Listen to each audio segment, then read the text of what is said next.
His professor told him, in front of 300 people, that he would never build anything worth having.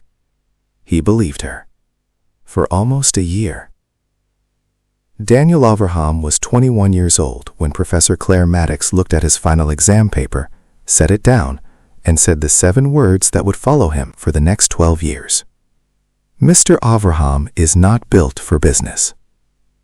Not privately, not kindly. In front of the entire lecture hall. Daniel failed the exam, failed the course, and left that lecture hall believing the most dangerous thing a young person can believe. That someone who has studied success for 20 years knows more about your potential than you do. He didn't start a company the next day. He didn't prove anyone wrong with some dramatic pivot. He got a job, a normal job, accounts assistant, £24,000 a year. And he spent 3 years, quietly, without an audience, learning every part of a business that a lecture hall never teaches. Cash flow, supplier relationships, the moment a business runs out of road before it runs out of ambition. At 27, he started something small, a logistics coordination platform. Boring name, boring sector, zero press. At 29, $2.1 million in recurring revenue.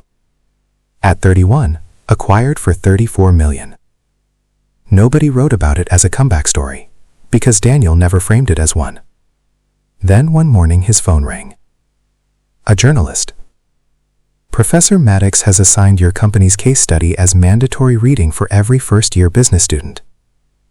Daniel was quiet for a long moment. Which part did she use?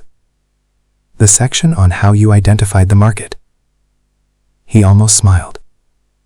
Because the section on how he identified the market was the exact question she failed him on.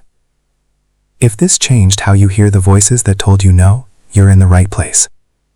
Like and subscribe to Earned, Not Told, because the exam you failed was never the real test.